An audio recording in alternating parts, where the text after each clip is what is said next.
Apa itu narcissistic pre-order? Aku cerita sama si A nih. Aduh, aku lagi berantem nih sama Masih pasangan. mending ya. Ya. Kaget.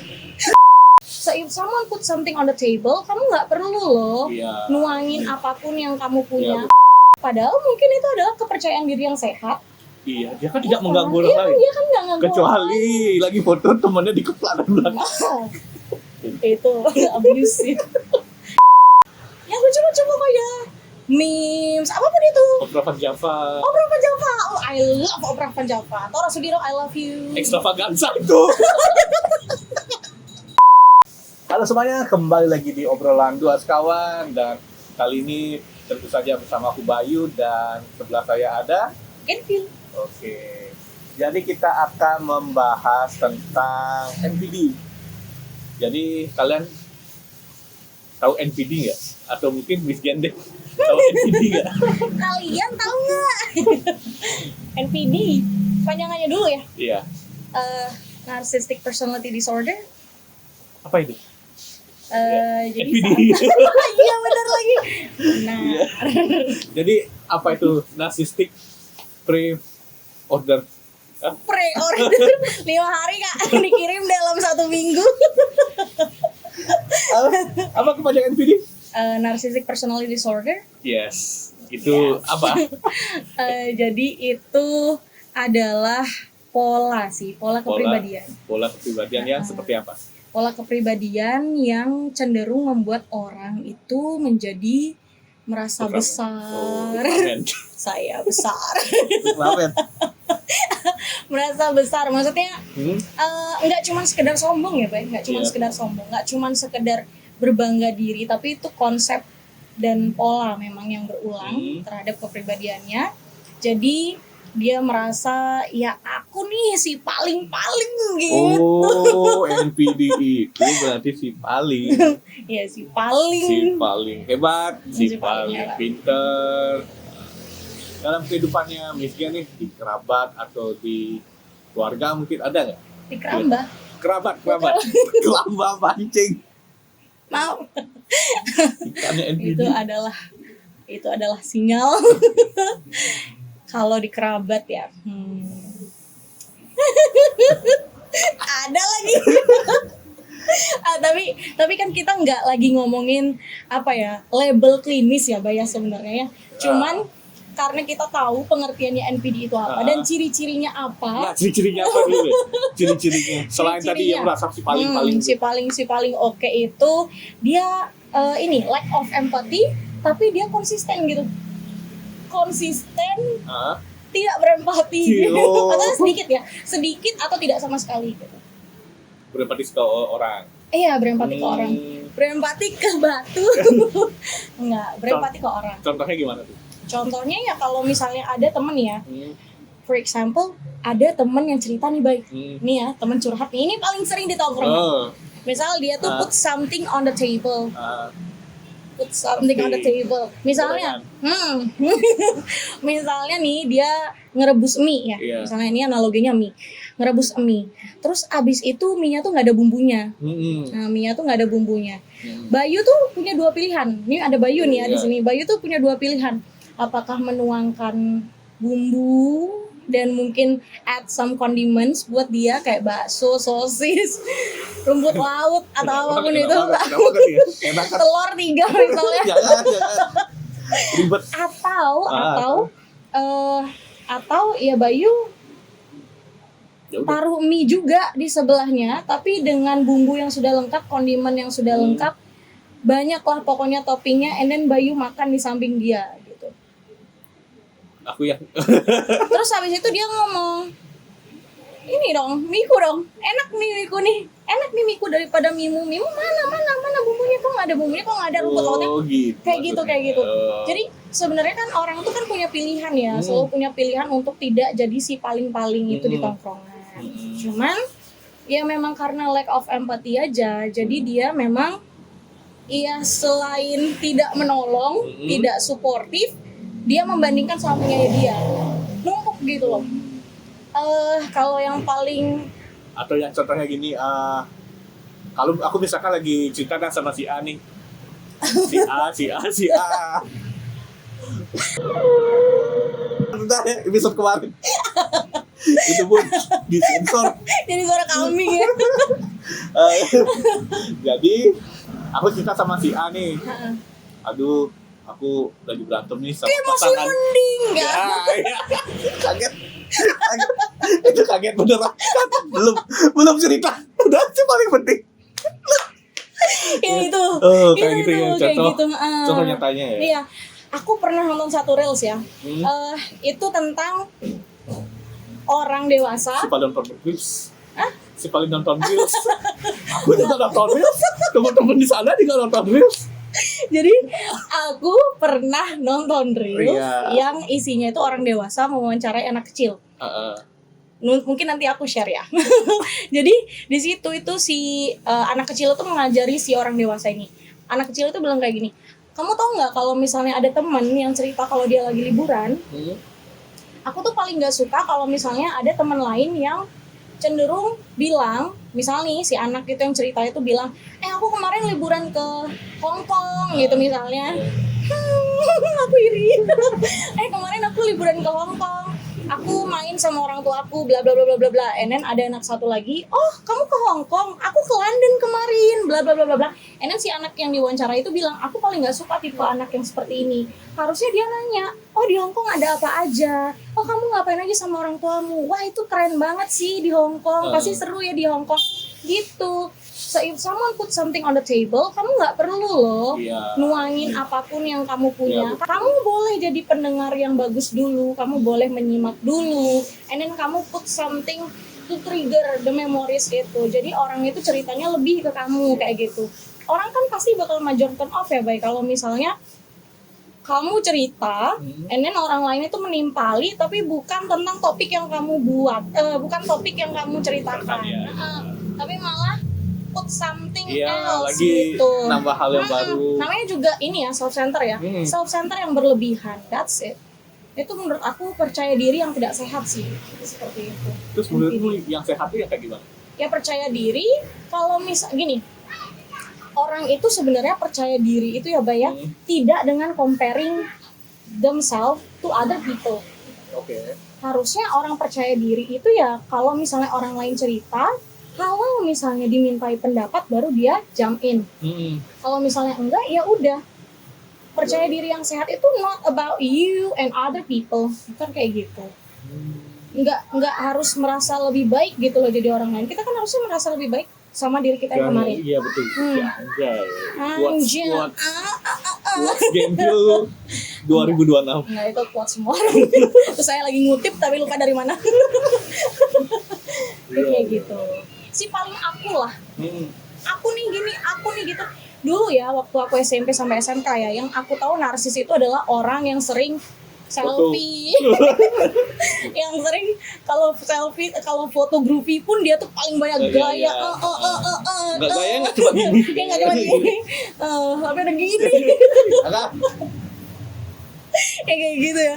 Jadi banyak gaya itu yang menurut aku dulu narsis ya nih orang ya gitu. Padahal mungkin itu adalah kepercayaan diri yang sehat. Iya, dia kan tidak mengganggu orang lain. Dia kan nggak ganggu kecuali lagi foto temannya dikeplak dan belakang. Itu abuse itu. Itu abuse. Nah, oh iya. Iya. Ya, seperti itu. Jadi kepercayaan diri yang sebenarnya yang menurut dia si NPD itu ini kan aku kan bentuk self confidence aku. Sebenarnya itu adalah pembungkus atau pembalut untuk kenapa bilang membalut? Ada sayapnya. Ada sayapnya. Yang si NPD ini sebut sebagai kepercayaan diri, mungkin bagi orang yang melihat teman-teman sekitarnya yang aware tahu NPD itu apa bla bla bla, mungkin akan menganggap bahwa enggak, itu bukan kepercayaan diri yang sehat. Itu adalah pembungkus atas kekosongan yang kamu punya. Ada kosong hati. Kosong. Karena dia perlu validasi, perlu kekaguman untuk bisa hidup. Iya, untuk bisa hidup. That's not really good. Enggak, itu bad, worse. Bad. Jadi yang dari ceritamu ini aku bisa nangkep kalau NPD itu karena berlebihan ya. Berlebihan misalkan di kita flashback kenapa anak itu kan nggak, maksudku anak baru lahir belum tentu langsung NPD kan, pasti ada yang membangun dan membentuk itu sehingga si anak lama-kelamaan jadi mempunyai ciri-ciri NPD tersebut. Nah, dari ceritamu aku bisa membayangkan, bukan sih membayangkan bahasanya, bisa berpikir, memberikan sebuah opini ku mungkin. Entah itu dari kecil dia itu orangnya sangat suka disanjung, misalkan nih baru ngapain dikit sudah disanjung sama orang tuanya. Maka contoh banyaknya anaknya umur 1 bulan udah bisa ngomong mama, papa dan sebagainya tuh misalkan. Habis itu Canda ya Tuhan. Enggak, maksudnya bukan itu. bisa ngomong apa di umur ya 1 bulan 2 bulan, habis itu Bisa membelah lautan. bisa bilang jangan. Habis itu dibandingin sama anak tetangga yang sudah seusia itu belum bisa ngomong itu, jadi disanjung-sanjung. Atau mungkin nggak, I wish itu bukan tetanggaku ya. mungkin nggak orang tuanya duluan yang NPD sehingga tidak sengaja membentuk anaknya menjadi seorang NPD. Oh, aku pernah nonton YouTube ya yang isinya membahas tentang NPD dan itu seorang psikolog yang aduh, aku lupa. Tapi mungkin nanti bisa dicantumin ya, Bay. Aku nanti cari bisa dicantumin. Jadi emang narcissistic personal disorder itu ada gen yang nurun gitu loh dari orang tua. Gitu. Jadi nggak semata-mata langsung ujuk-ujuk anaknya lahir langsung NPD gitu, enggak seperti itu. Saya sih paling oe. Saya sih paling bisa membelah lautan. Enggak lagi membelah lautan. 2 bulan udah naik haji. Ya, jadi seperti itu. Ada gen yang menurun di situ gitu. Dan juga aku percaya kalau misalnya anak itu lahir dengan pattern ya, baik. Batik misalnya, endek misalnya. Bercanda itu. Jadi ada patternnya sendiri, nggak semata-mata langsung brojol terus dia adalah wah ini bayi ini seorang bayi itu adalah kertas putih, diibaratkan kertas putih. Enggak seperti itu. Tiap anak itu punya patternnya sendiri. That's why every human, setiap orang itu spesial. Setiap orang itu punya karakteristiknya sendiri. Kalau kamu approach orang itu beda-beda caranya. Ya itu karena memang dari awal kita lahir itu kita sudah punya pattern sendiri gitu loh.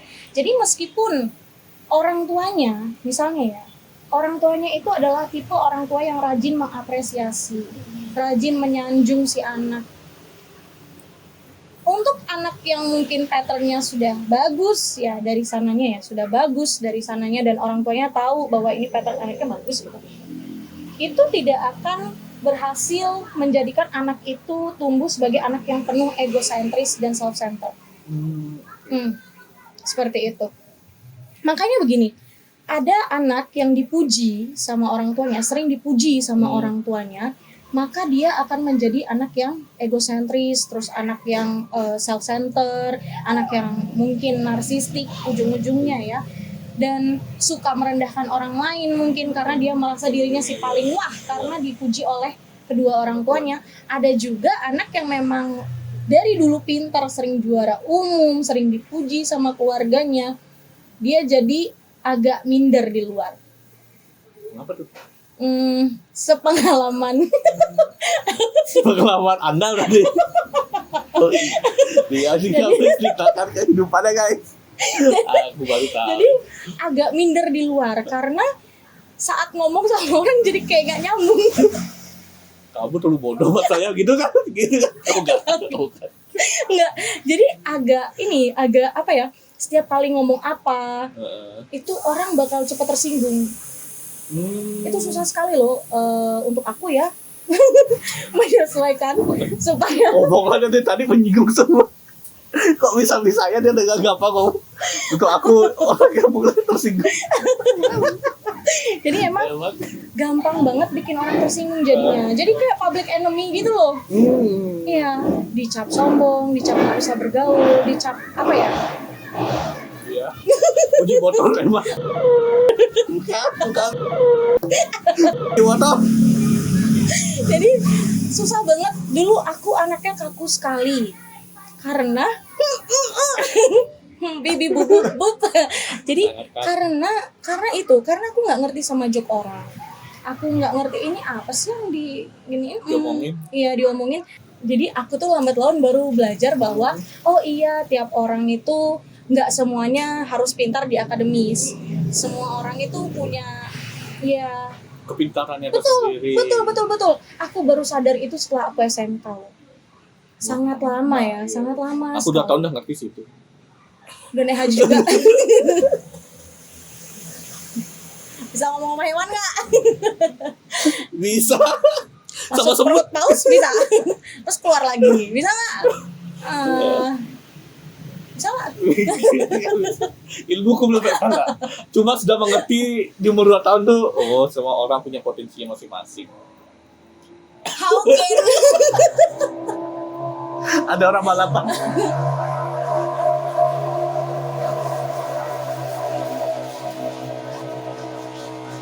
Gimana beli mamut kayak gitu? Itu mama racing Terus dari situ aku jadi rajin nonton apa ya? podcast. Bukan.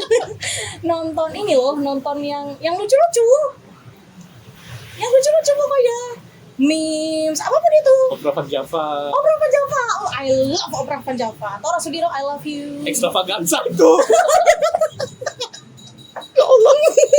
Oh, nggak ada Tora Sudiro di Opera Van Java. Opera Van Java itu kan Sule. Ada Nunung nggak? Nunung. Oh iya, Nunung. Kok langsung di rumah Extravaganza? Oh, berarti aku udah nonton Extra Van Java juga. Iya. Emang. Iya, pokoknya lucu-lucu, pokoknya yang harus lucu-lucu. Mm-mm. Gitu, supaya ngerti sama job orang tuh ngerti gitu loh. Aku tuh kayak orang paling tolol loh waktu itu. Aduh, aku gak punya temen yang banyak gitu, aku gak punya. NPD itu pola kepribadian. Pola kepribadian berarti itu memang sudah dipupuk dan mengakar kuat. Kalau disembuhkan pun nggak bisa loh. Tapi symptoms alias ciri-cirinya dia menjadi NPD, ciri-cirinya dia sebagai orang NPD itu bisa ditekan. Gitu. Banyak baca buku, banyak nonton film untuk menumbuhkan empati. Kalau misalnya nggak punya teman ya. Kalau punya temen ajak ke Kintamani Pagi-pagi jam 3. jam 3 temennya gak tidur, terus ke air terjun pulangnya. Siapa itu? Ada temenku. Karena aku Ada. nggak diajak. Gitu. Jadi apa ya, hal-hal itu sebenarnya bisa ditekan, tapi untuk bagian ciri-cirinya. Kalau untuk kepribadiannya dan pola kepribadiannya, itu Berarti tidak bisa disembuhkan. jadi berarti maksudku kalau misalkan dia sudah menekan pola-pola ciri-ciri empati ya lagi NPD-nya nih, tapi ada kemungkinan secara tidak sadar mungkin dia sikapnya bakal teman-teman itu tetap bakal NPD walaupun dia sudah mencoba menahan, tapi ya kita tidak tahu ya. Bagus. NPD itu yang gini. Tidak semua orang manipulatif itu NPD, dan tidak semua NPD itu sadar sama perilakunya. Kalau orang manipulatif, yang bisa bikin orang lain merasa kecil, bisa bikin orang lain mempertanyakan decision-nya mereka, itu mereka memang sudah terorganisir di sini akan melakukan apa efeknya kalau mereka melakukan itu. Sedangkan NPD karena itu memang pola kepribadian yang terkonsep dari dalam memang sudah seperti itu. Jadi ya mereka kadang nggak sadar kalau mereka lagi NPD gitu. Iya. Itu. Soalnya aku punya teman. Siapa tuh inisialnya apa? I. Ada ya inisialnya I. Jadi dia tuh, menurut aku sih dia tuh NPD ya, karena dia tuh merasa si paling berjasa buat ini, si paling kerja keras buat ini dan sebagainya. Akhirnya temanku yang lain bilang tuh, kayak ini nih, kayak NPD deh gitu. Terus, apa itu NPD?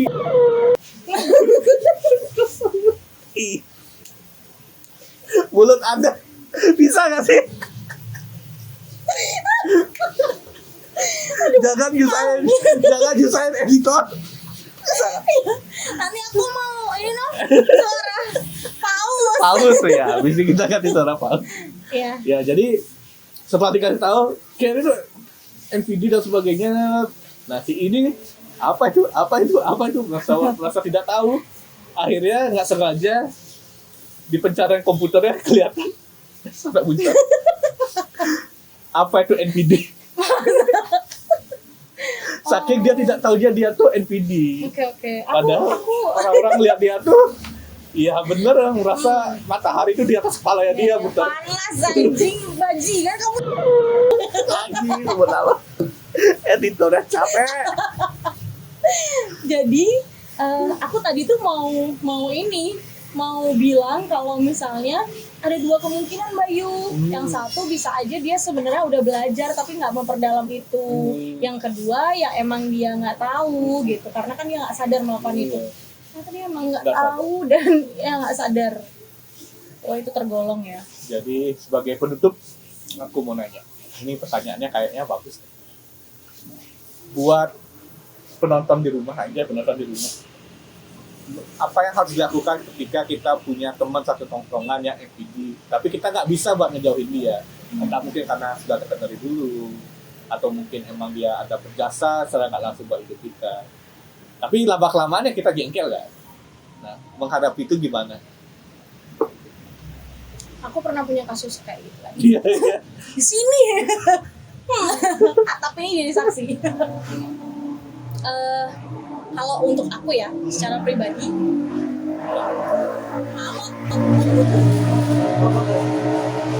sih mamut kayak gitu? Jadi kalau menurut aku pribadi ya, ini buat aku ya Bay ya. Kalau sudah hubungan ya, relasi apapun itu membuat kita merasa kecil, membuat kita merasa decision kita selalu salah, membuat kita merasa bahwa kita ini nggak sempurna banget dan salah banget gitu intinya. Terlepas dari semua label klinis itu ya, relasi itu harus dievaluasi ulang. Harus dievaluasi ulang. Apapun, hubungan apapun, relasi pertemanan, relasi sama keluarga, relasi sama pasangan ya, apalagi ya, itu harus diuji ulang, kalau nggak bisa didiskusikan, ya kamu harus evaluasi mandiri. Berarti harus ada lisensi dari ITB sama IPB nggak? Teruji secara ITB. Ya nggak tahu lagi jokesnya. Ayo. Saya balik. Aku harus nonton sesuatu yang berkaitan sama itu. Apa ya? Gimana nih? Aduh.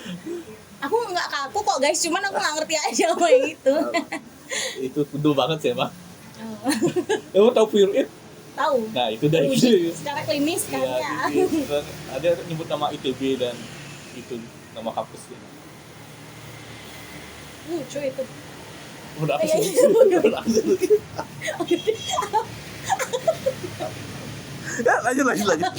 Iya, menurut aku kalau misalnya memang sudah itu membuat kamu merasa kecil, tidak dihargai, apapun ceritamu itu tidak divalidasi, perasaanmu yang harusnya valid itu malah nggak tervalidasi dengan benar, terus kamu ngerasa sendiri di relasi itu, udah.